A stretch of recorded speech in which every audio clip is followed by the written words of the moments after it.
What is going on, everybody? We're here. We didn't fake our deaths. We're here to talk about Matlock. You have electricity. So those are the two things that we have to make sure. That we didn't fake our death and that you still have electricity so we can do this. It's not the electricity I missed. It was the AC that I missed. Well, all joking aside, it was a pretty electrifying thunderstorm that went through here the last time we were going to do Mattalk, and it just wreaked havoc with our schedule and wreaked havoc with everything else. But nonetheless, we're here. It only lasted 5 minutes, like 5 to 10 minutes. It was a really short storm, but it took me out. Yeah, the aftermath of which was what was the concerning thing, And honestly, we probably shouldn't really, be too what's the word I'm looking for? Like, we have it easy because some parts of the country have had like massive problems in terms of, weather related catastrophes and tragedies. So we should really probably thank our lucky stars that we just had a bad thunderstorm and some people, several thousand people lost electricity. Yeah, stop being dramatic. I'm not trying to be dramatic. I'm just trying to be serious. I'm just saying we need to stop being dramatic. Oh, we need to. Yes, we do. Definitely. Because all that happened in other parts of the United States, our heart and our thoughts and prayers go out to those folks. And but we're back. We're ready to go. We're ready to talk about an exciting 2-part episode. But before we do that, let's get into what are we watching. So what are you watching, man? What have you been watching? Well, Dexter's back, so I've been following that. It's a new season, which has been really solid so far. It has got me into Poker Face, the show with Tasha Leone. Is that her name? Yes. From American Pie? Yep. Yeah, that show. It's fun. It's very Columbo-esque, and I've been digging that. It's nice to occasionally watch a show that's pretty close-ended. I mean, there is a very, very small serialized element, but for the most part, it's very closed each episode. For me, I watched an interesting documentary. I was up in Rhode Island a couple of weeks ago visiting mom and stepdad, and on the plane ride home, the wife and I watched a documentary called The Boy Who Lived. I'm sorry, David Holmes, The Boy Who Lived. I never heard of this, and I can't believe I haven't. Now, for those that don't know, David Holmes was the stunt double, or one of the stunt doubles for Daniel Radcliffe in the Harry Potter movie franchise. And I'm not a huge Harry Potter fan. I'm just not. I haven't seen hardly any of the movies. I think I've seen a couple of them. Nonetheless, John's got a Harry Potter back tattoo, guys. Like it's like the Steve-O, if you know who that is. He's got himself on the back. John's got that, but for Harry Potter. No, that is not accurate at all. But did you hear about this? Like right before the last movie, during pre-production, David Holmes was horribly injured in a stunt gone wrong. Did you hear about this? Because I never heard about it, and I thought it would make and apparently it did. It made all of the entertainment news, like Variety and the Hollywood Reporter and everything, but I don't remember ever hearing anything about it. But it was an interesting tale about how that injury impacted Daniel Radcliffe, a couple of the other stunt professionals, and David Holmes, because he's paralyzed from the waist down. And it was real interesting. So I would highly recommend, especially if you're a big Harry Potter fan, definitely check it out. David Holmes, The Boy Who Lived. I don't know. I think it's streaming on Paramount Plus, maybe. Anyways, okay. Go out there and look for it. If you, like I said, if you like Harry Potter, the books, the movies, whatever, I think you'll find it interesting. Even if you don't, I mean, there's some really tough parts to sit through, very emotional parts to sit through that make it a very good documentary. So nice. All right. Well, we have a 2-parter, so that means we're gonna have a lot of notes. I have a lot of notes. In fact, before I did. Couple hundred pages. Seems like it. Well, anyways, then if you're ready, Jason, I'm ready. Let's get on into our opening statements. Well, it's a two-parter, as I mentioned. It's called The Evening News. And part one, the original air date was April 24th, 1992, with part two, part two's air date, I can talk this morning, is May 1st, 1992. So a two-parter, and we do have a few guest stars that we need to talk about. The first one we're going to talk about is Leon Russom. He'll be playing the role of Doug Levitt. You may also know him as a man in the woods in A Quiet Place. The sheriff in 2010's True Grit. Malibu police chief in The Big Lebowski. Detective Miles on The X-Files. Brian Kearns on The Practice. Salvatore Mancusi on Port Charles. Jonathan Krantz on Prison Break, which I think you were a big fan of Prison Break, weren't you? Never seen it. You never saw Prison Break? Oh, I could have swore that you were a big fan of that. Well, and he has quite a few other credits to his resume. So Leon's going to be playing Doug, and also kind of another character, sort of. We'll talk about that as the notes unfold. Is there anything you would like to touch base on when it comes to Leon and his performances? I'm not seeing anything that really stands. He was in the wonderful 1994 movie Double Dragon, which I saw in the movie theaters. And during one of the explosion scenes, my screen started to smoke. Come to find out that the theater caught on fire. Me and my aunt just thought it was a really cool, 4D type experience. I don't know that I've ever been watching Double Dragon. I think I picked it up at a garage sale on DVD too. I think I have it downstairs. I should watch it. I know it's awful. I can't believe that your aunt thought that there were some special effects going on in the theater, because that's pretty funny. All right, moving on to our next guest star. Stuart Margolin will be playing the role of Nelson Adelson. You may also know him as Stillmore in Iron Eagle 2, not Iron Eagle 1. Philo Sandine on Brett Maverick. Angel Martin on The Rockford Files and many of the Rockford File TV movies. Little Joe and Kelly's Heroes. Ames Janchil in Death Wish. And many other one-and-dones for such shows as NCIS, Hill Street Blues, The Fall Guy, The X-Files. I got to be honest with you. I'm a big fan of Death Wish. I think it's probably one of the best vengeance films that has ever been made. I don't remember Stewart being in that movie. I now, granted, I didn't take time to rewatch the movie between taking these notes and recording, but I don't recall this actor, being in Death Wish. But he was in Iron Eagle 2, which makes me ask, Jason, have you ever seen Iron Eagle? John, I've not seen Iron Eagle, and the only Death Wish movie I've seen was the Bruce Willis remake. And I need to fix both of those problems because I haven't seen either one. Well, Death Wish, you definitely need to see. Death Wish 2, 3 you can forget, 4 you can forget, 5 you can forget, because those 3 are terrible. They're bad. Listen, they're awful. If I commit to a franchise, John, I'm in for all 5. Okay. My grandmother loved the Death Wish movies. I'm really surprised I never seen them, to be completely honest. But he was also in your favorite. Oh no, never mind. That's Jake and the Kid, not Jake and the Fat Man. I wonder if the kid became the Fat Man. I did the same thing. I wrote it down. I'm like, wait, that's not Jake and the Fat Man, and then I crossed it off. But side note, I saw Spellbound recently, which is a Hitchcock film, and a young William Conrad and a much thinner William Conrad is in the movie. Nice. And rest in peace to Stuart. Anyways. All right, and our last individual guest star is Jim Jansen. He'll play the role of Joe Bivens.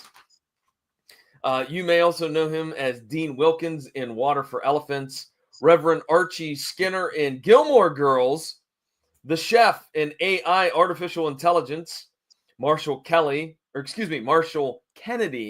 in Boston Legal, congressional committee member in Charlie Wilson's War, Reverend Fielder on Step by Step, Dr. Warburg on The X-Files, and he was in 2 other Matlock episodes already, both of which playing a landlord. The first one was season 4, episode 7, The Star, where there was the aging scream queen who was found dead, and they thought the director did it.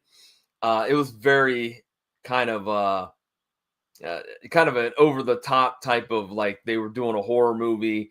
And you remember that one where the knife blade, didn't go. It was a real knife, yada, yada, yada. Mm-hmm. And then, I think so. yeah, and then the next time that we see Jim is when he is in the episode called The Con Man, which is season 4, episode 8, where he was like the dapper, smug con man that basically he supposedly killed another con artist, and Ben takes up the case. And the big thing was the dapper con man tries to woo Michelle and kind of gets her to kind of ride that line of being, on Ben's side or on his side. So there you go. I want to know how he ended up getting back-to-back episodes, or if it's part of the theory that we have is that some of these episodes were shown out of a correct chronological order. Yeah, I think that's the answer. Yeah. So anything else you want to mention about either one of these guest stars? Nope.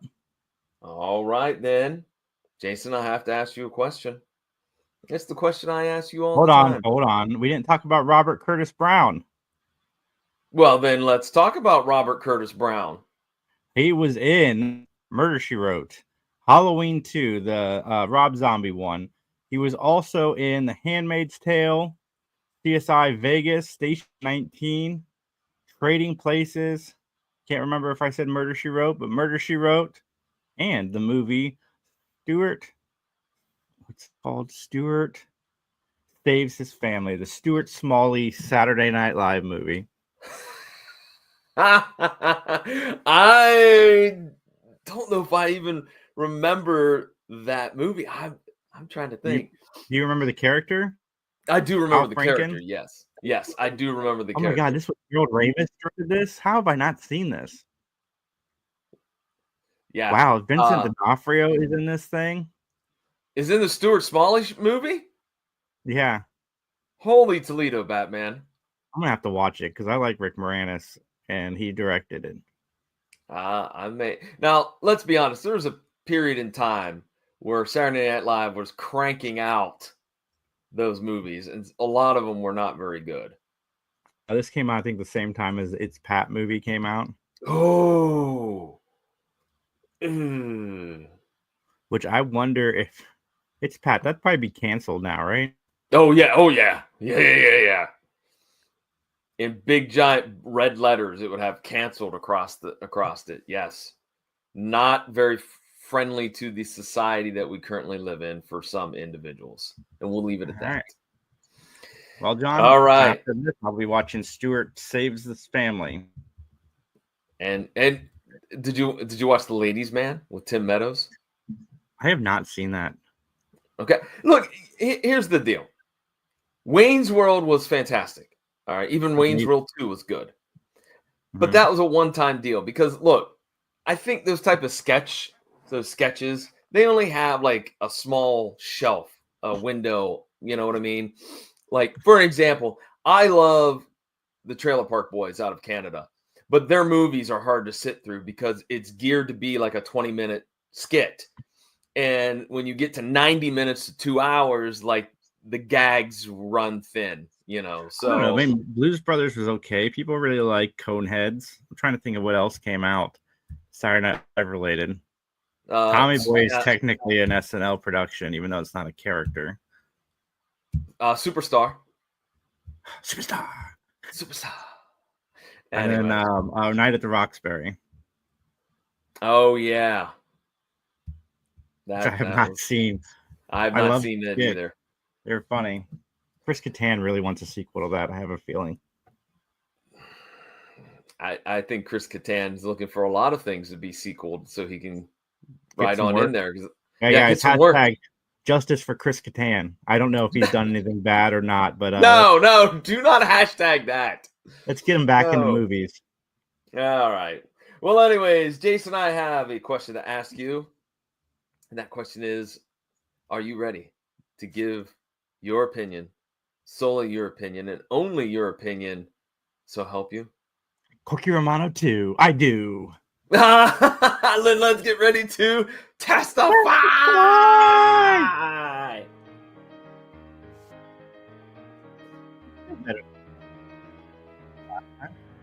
All right, ladies and gentlemen, we're going to get to the plot.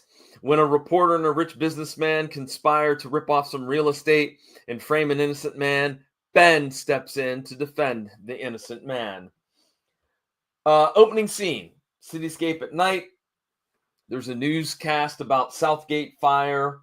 I really like this, even though this is very subtle, but I like how they did like the Chiron, the titles that would come up for the guest stars and the producer and the directors and that. It had kind of that network news feel to it. I really liked that. I thought it was good.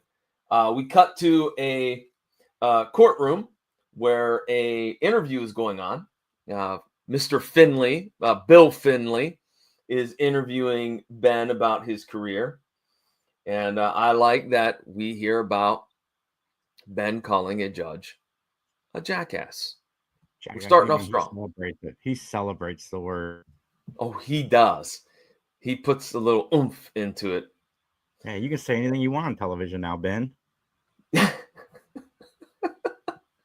That only would work if the next thing out of Bill Finley's mouth was, something with an expletive in it. That we can say whatever we want now. F it,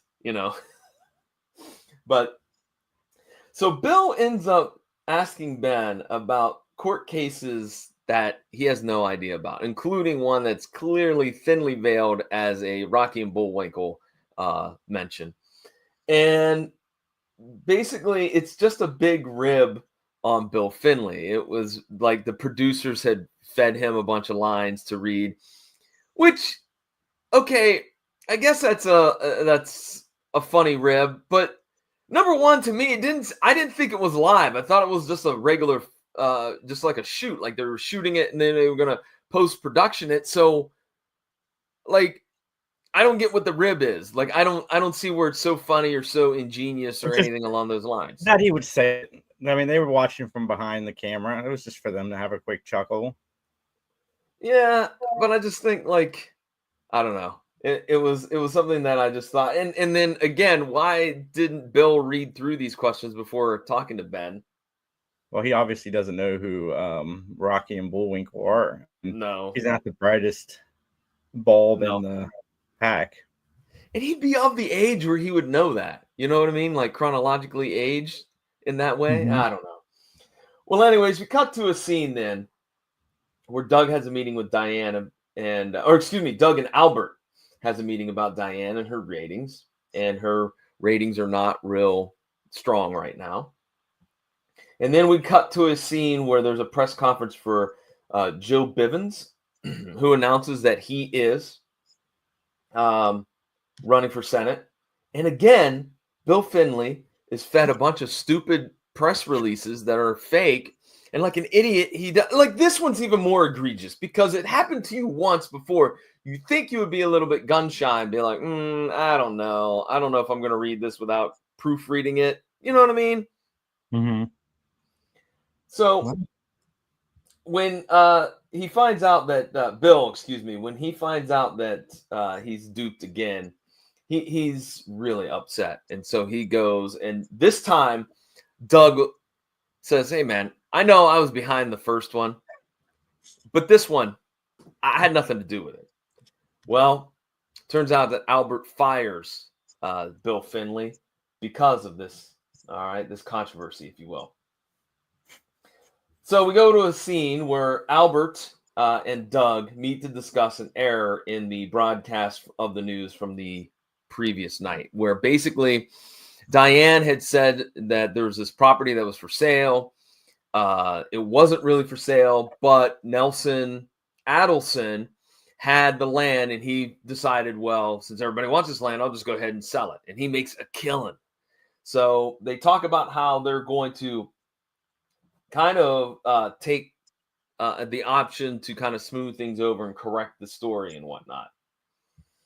But Albert's a little bit suspicious, as he should be, because Doug is a little bit shady. Albert overhears a phone call between Doug and Nelson. And then inexplicably at Ben's house, Albert shows up and he's like, hey, I think that maybe Nelson and Doug are in cahoots together. There's something going on. And Ben's like, hey, do you have any proof? And Albert goes, well, I have cell phone records because it's our, it's our, it's not a cell phone. It would be a car phone. Yeah. We have 9 calls between Doug and Nelson. And so that's car phones, man. Those things were amazingly expensive. I remember my cousin had one, and then he let me borrow his Chevy Blazer to go to the Pittsburgh Comic-Con. Man, I felt like I was big man on campus. Let me tell you that right now. Would you call somebody for 30 seconds and owe him $575? No, I was not that cousin. I wanted to, but I'm like, nah. But I do think, if I remember correctly, Jason, I think I borrowed it one other time, or he let me borrow his Blazer one other time to go run to a restaurant or something. And I did use it because something happened with the order and I had to call him or something. There's something in my mind that reminds me that I did use it, but I used it because it was an actual kind of emergency. It wasn't like, hey, look at me, I got a car phone. Yeah, look at me. Yeah. No, I didn't do that. So, well, Albert confronts Doug. He's like, hey man, what are you calling this guy Nelson Adelson for? Like, this looks fishy, man. And Doug lies about it. He goes, I don't know what you're talking about. I don't know, Nelson. And so Albert goes, aha, caught you, because why are you calling him all the time if you don't know him? So he fires Doug. And Doug storms out of the newsroom, and Doug then shows up at Diane's house. And Doug's like, look, we got this good thing going on where we're going to all make some money. You, me, and Nelson, right? But unfortunately, I got fired today from Albert, and then he makes a thinly veiled threat about, if I get called into court, I'm going to have to bring everybody in. And that makes Diane a little bit nervous. So speaking of Diane, she sets up a meeting with Nelson to get her money.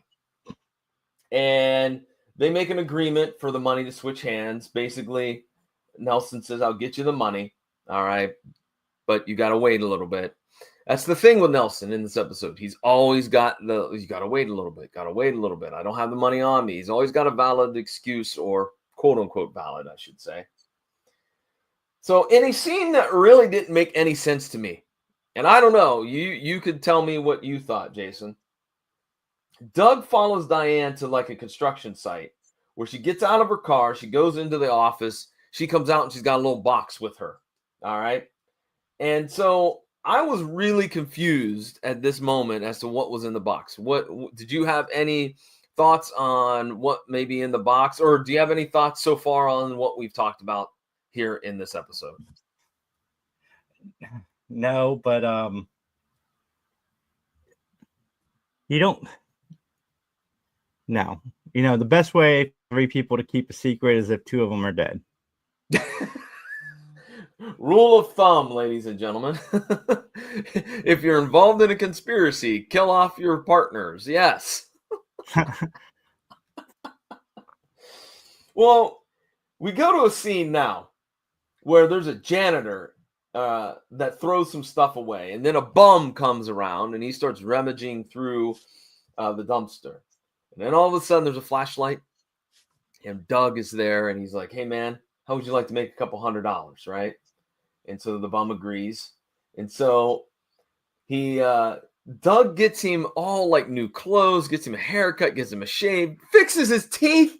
Like, this is a real elaborate, complex setup here that I'm like, is this really happening? Is this really happening? Jason, what I did mean, you if you're think? gonna do what he plans on doing, I mean, you gotta do it right.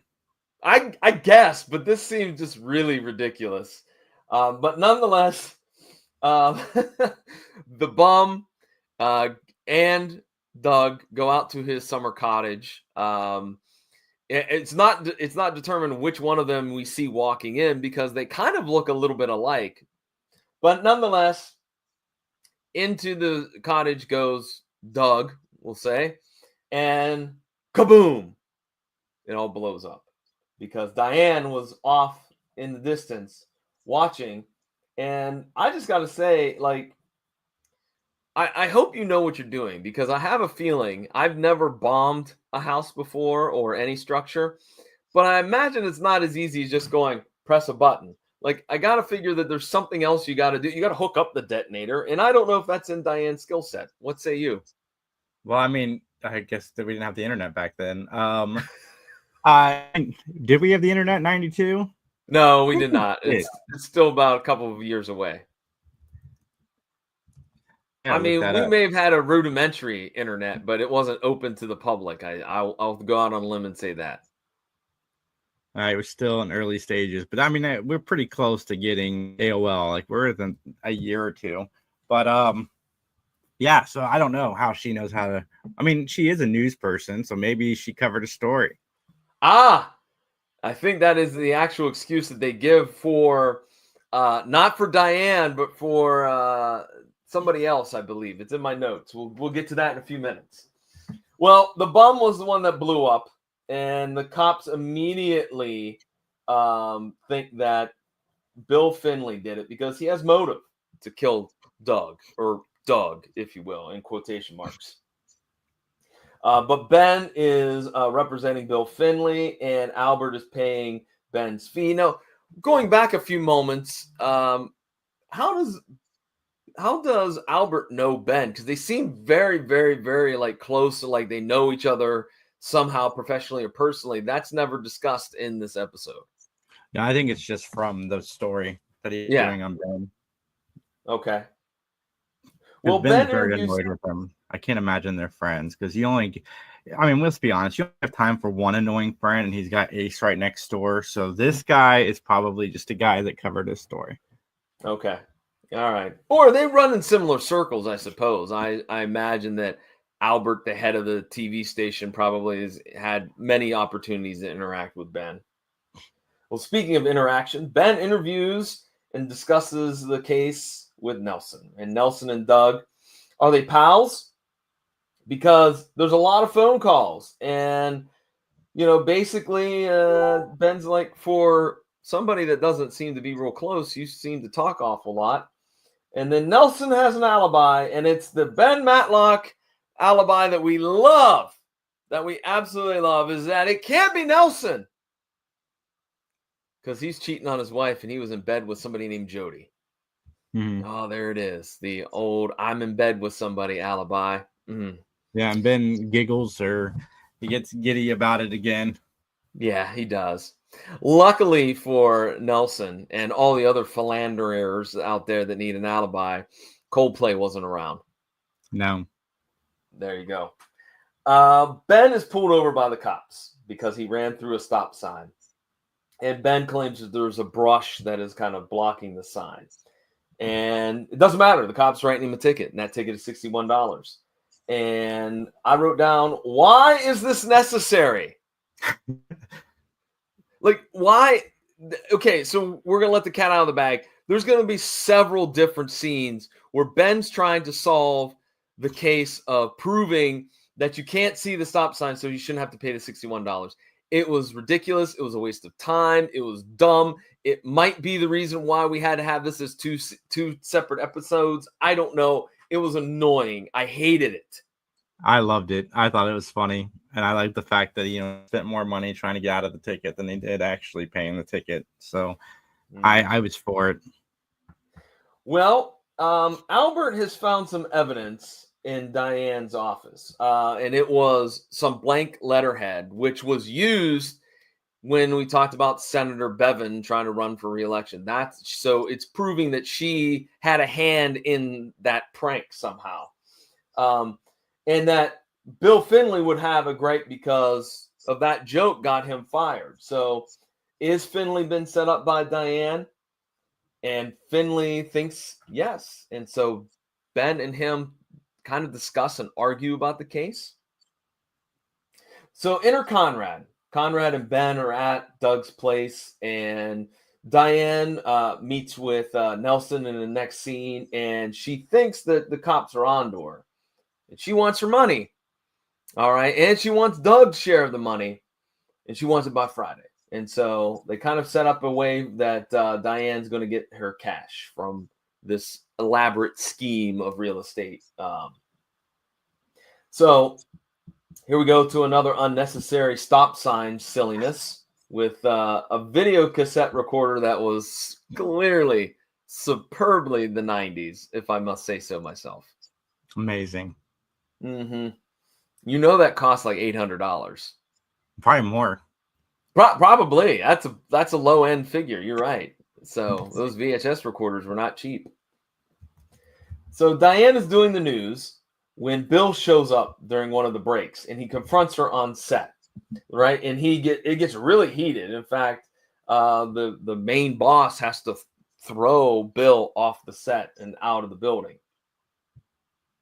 And so we cut to a scene where Nelson gets in his car, and he's followed by Conrad. And he goes to a pool hall in a shady part of town. And he chats with a dude that we later find out his name is Reggie. And so basically CM's on the car phone. And it's by CM, I'm sorry. That's my abbreviation of Conrad. Conrad is on his, speaking of which, he's on his car phone, which means that he's paying $82 for this 30-second call. And Conrad enters the pool hall, and he walks right into like an argument between two rival gangs. All right. Mm-hmm. And it was asked by my wife, who happened to be watching the episode with me as well, why in the 90s did everybody flash that they had a gun? Like, it seems unnecessary. Like, she goes, you wouldn't do that in real life, would you? I'm like, no, you'd probably just pull it out and shoot somebody. That's probably you're accurate, but it was a staple of the 80s, man. You know, you know, you don't do that. I do that all the time. I only do it when I run a stop sign and then I'm busted and then I have to get out of the ticket. And I just go, hey, please. Yeah, I show everybody the water gun. The water gun. Or the pellet gun, the BB gun. Did you have those? What were those water guns that were big in the 90s? What was Super Soaker? Soakers. Oh my god. I had the 100, the 1000. I had them all. I had the one that had the backpack. Oh my god. You were armed to the teeth. I was serious about my water wars. Oh, I would say so. Geez, oh man. Well, anyways, Bill Finley shows up at Ben's and he says, look, Diane wasn't in her office. All right. She wasn't. She claims that she was, but that alibi doesn't work for Bill. So Ben goes back to talk to Diane about Chinese food and her alibi. So basically what Ben is saying is that the food showed up and she wasn't there, but they held it at the front desk, and that means that she was away. And she just claimly says, well, I was in my office working. But don't worry, Ben hits her with some papers, a subpoena to show up in court. Now, Conrad finds the bomb guy, and I don't remember what his name was. I just wrote him down as bomb guy. It becomes clear that Diane hired him. And then the bomb guy gets very upset and kicks Conrad out of his garage, which I don't think you want an angry bomb guy, in your life. No, but I mean, everybody has a guy for something. I need a bomb guy. You mean you need a DJ so you could drop those fat bombs when you rap, as in your last short rapping to Ice Ice Baby. Thank you, John. I do. You're welcome. Go look that up, ladies and gentlemen. It's good stuff. You commanded the room. It was good. I'm not making fun. I tried my hand at Miss Jackson one time at karaoke, and it was not good. I'm sorry, Miss Jackson, for butchering this song, is what I should have been saying. It's all right. You'll nail it next time. There you go. Bomb guy calls Conrad later on, and he kind of gives him some details as to who he got the detonator from, how you build the bomb, et cetera, et cetera. So we go to the courtroom, and Ben has Diane on the stand, and the bomb maker is in the courtroom. He's identified when Ben asked him to stand, and that he has immunity, and he's willing to testify to everything that went on with Diane and the bomb. All right. Meanwhile, we cut to a scene where Nelson and Reggie talk in a park, and as Nelson's leaving, Doug, air quotes, stops him and tells him, hey, man, I want my money. And I can't believe Diane had me almost killed, et cetera, et cetera. And so there's a big confrontation. All right. So Doug wants his money. But again, Nelson doesn't have it. So Doug says, listen, I want my money, and we're going to fix this situation. So we cut to a scene where Diane returns home from a hard day's work. And lo and behold, Doug is waiting for her in her darkened condo. Doug reveals that he knows it all and explains how he did it, how he got somebody that looked like him that was a street urchin, a bum, to go into the cottage. You blew it up, and now you want my money. And so after a few moments of struggle, it ends up that Diane is force-fed some pills, and she just happened to already have a drink in her system, and that leads her to die. And it looks like a suicide. And that is the end of part one. I think there's probably more efficient ways of killing somebody and making it look like a suicide than shoving pills down their throat. Yeah, I mean, you run a lot of risks with that one. Yeah, because like, as my wife pointed out, he wipes down the glass and he wipes down the coffee table, but he was touching Diane. Wouldn't some of his, because now we're getting into DNA, it's 92, like you touch, there's fingerprints and whatnot and other places, maybe on her clothing or on her neck, whatnot. It just seemed that, there's easier ways and more efficient ways to do this. Probably, but Probably. He doesn't care. Yeah. He doesn't care. Now, for the first time in a two-parter, we have a different cityscape this time, a different opening scene. It's kind of, again, another newscast about a house fire, same Chiron effect, if you will. And we cut to a scene of Ben, Conrad, and Detective Brooks in Diane's apartment. They mention something about Harvey Cordell, her lawyers there at the scene. I don't know why they mentioned that, because he never shows up in the episode, but he's supposedly going to come that day to the courtroom and be the attorney for Diane. And I, again, don't know why that was a big deal. But what is a big deal is that Ben notices there's some Flint Rock whiskey. It is the same whiskey or scotch, that Nelson drinks, and offered him a drink a few scenes ago when Ben stopped by to interview him.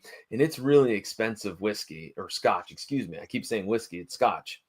And so that makes Ben kind of suspicious of what's going on here with Diane, Nelson. And, well, we all know Doug, but he doesn't know about Doug's survival, if you will, of the bombing. Yeah, Doug will survive as long as he knows how to love.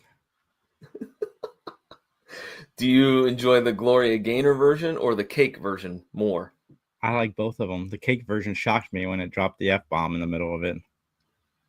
Yeah, well, yeah. I forgot that the regular version has the F-bomb in it. I'm used to the radio edit. Well, we cut to the courtroom where Ben's in traffic court. Ben wants the case thrown out. Excuse me. I got the wrong courtroom scene. That's later. I got the wrong one checked off. He's got his notes all discombobulated. I do. I have so many notes.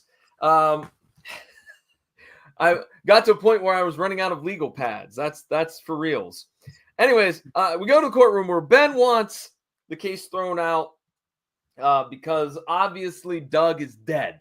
So we can't have a trial without Doug. But the prosecutor's saying, no dice, man. We're going to go ahead and prosecute and find out who all else is involved in this conspiracy. So Ben basically gets 3 more days to work on the case. Then there's more stupidity with the stop sign.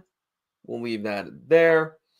And then Conrad's watching this random gang member playing basketball, right? And a car rolls up, and it's the same 2 gangs, and they fight in between each other, and Conrad jumps in to help so that he can get undercover within the gang.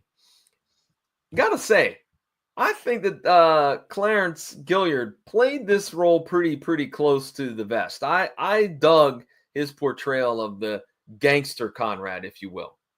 Mm-hmm. You dug it. No, okay, there you go. I meant DUG, but anyways. Ben and Bill chat about the case, and Ben reveals that Detective Brooks is now looking at Diane's death as a homicide, right? Because she had all these plans to take off one-way trip to Brazil. If you have all this money and you're going to Brazil, it doesn't make any sense that you would kill yourself, right? Yeah. So that is a little bit suspicious. All right.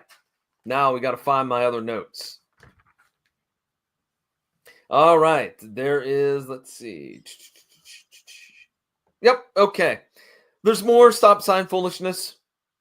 Conrad explains that Nelson apparently gives money to this guy, Reggie.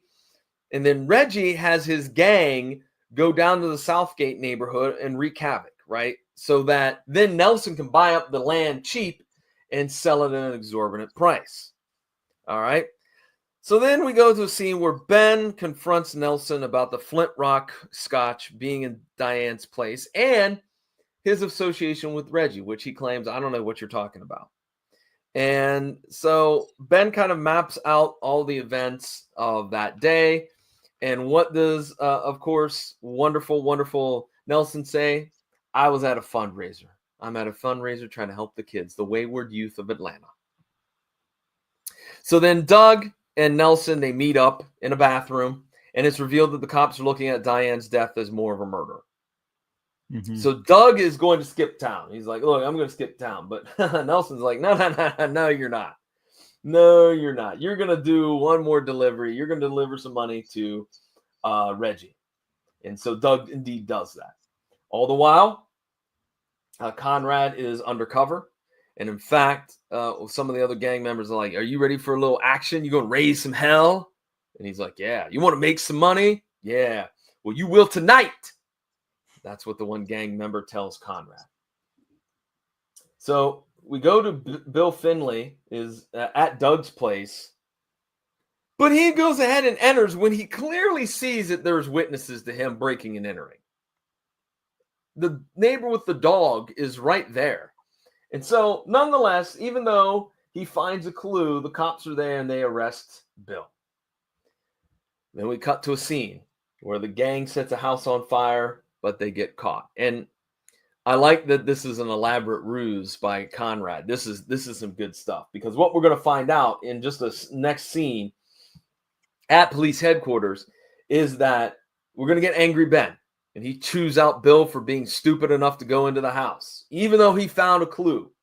In the meantime, Lieutenant Brooks comes with Conrad under arrest, quote unquote, along with all the other gang members. Wait, isn't that... Come on, tell me about your clue. Yeah, I mean, exactly. The clue, yeah. I mean, tell me about it. So Ben in the next scene is making breakfast as Conrad shows up, fresh from the Hooskow. And Reggie bailed out all of his other gang members as well. Bill shows up, and the clue is a dentist appointment. And Doug has a specific dentist, as we all do, that he goes to, and it's not the one in which he saw some information on Doug's desk. And Doug is immaculate when it comes to his teeth. So he wants to know, why did he go to a different dentist? And so they all three go to Doug's place, and they find that there's another clue that the blood pressure pills that Doug takes is empty. And that's kind of confusing. And they find out that there was another man with Doug when he goes to this new dentist. And this new dentist did a lot of dental work. Isn't this a violation of HIPAA, by the way? And he went as Doug. Right. And he went as Doug. So not only are we seeing a violation of HIPAA, but we're seeing some chicanery here with the blood pressure medicine, which I didn't really understand that. So Doug took it, but I guess the question is, and correct me if I'm wrong, Jason, it's empty, meaning that somebody's been taking it. Who would be taking it other than Doug? Yeah. Yeah. I mean, I think that's the only sense that makes. So Reggie tries to shake down a guy in Southgate, just a regular citizen, about selling his place. So that guy ends up phoning Ben. And now Ben is in traffic court, and we get stubborn Ben. And stubborn Ben doesn't want to pay the $61. And he keeps using the word damn it. I think he uses jackass too. And so he gets hit with not one $61 fine, but two for using profanity in the courtroom. Yeah, and it's a judge that he was talking about at the beginning of the episode. Yeah. Yeah, it is. That's the nice little nod to that. And you know, I've overlooked the fact that the video camera got broken. Ben got poison ivy, ripped his suit. He get muddied up his boots. All of these ridiculously comedic, and I'm going to use that term loosely, shenanigans happened to Ben while he was trying to get out of this ticket. Yeah, cost more. Yeah. So Doug and Nelson have another meeting about the holdouts in Southgate. Doug gives Reggie more money, but Ben stops Doug outside of the building and ends up arresting Doug. So we find out at police headquarters that Doug claims his real name is Jim, and then Doug lawyers up, and Doug is confronted by Finley, who ends up slugging him and hurting his hand. Again, Ben is not going to be happy with this. Conrad and Ben are back to Diane's place. They want to move the sofa. Ben wants to move the sofa, right? He's got a hunch, excuse me, not a hint. And so I like how he kind of fakes the back injury, like, but Conrad eventually moves the sofa, and they find a pill behind the sofa. So then Ben argues with the judge that he gets one more person to talk about, because the judge is ready to throw out this case because Diane's dead, Doug's dead. You know, there's no point. So Doug is called to the stand. Which technically, all you have to do is turn the evidence over to the cops. This scene is there just for us as the audience. Oh, yeah, absolutely. Closure. Absolutely. Again, cut this out. We have a 1 hour episode, but I digress. Doug refutes partnership with Nelson. Doug puts a lot of the blame on Diane. Basically, Doug's claiming that he was fearful of Diane, so he left. He was lying low in another city. Doug's BS is played along with by Ben, but Ben purposely says that, look, you had an idea, Doug. Basically, you say the wrong information. It leads to a lot of money being exchanged hands in real estate. Diane got greedy. You swapped somebody out for somebody else in the explosion. The dental work matches both yours and Doug's. Like, it's all right there, man. It's all right there. And Diane pushed the button, and unfortunately, the bum was killed and not Doug. And then Ben presents the sleeping pill as evidence, and there are prints on the pill that match Doug's. What do you say about that, man? Yeah. I mean, I don't know how this Doug guy was walking around with nobody noticing that he was alive. That's my biggest gripe with the episode, is this guy's just walking around like. I agree. He's got some stones.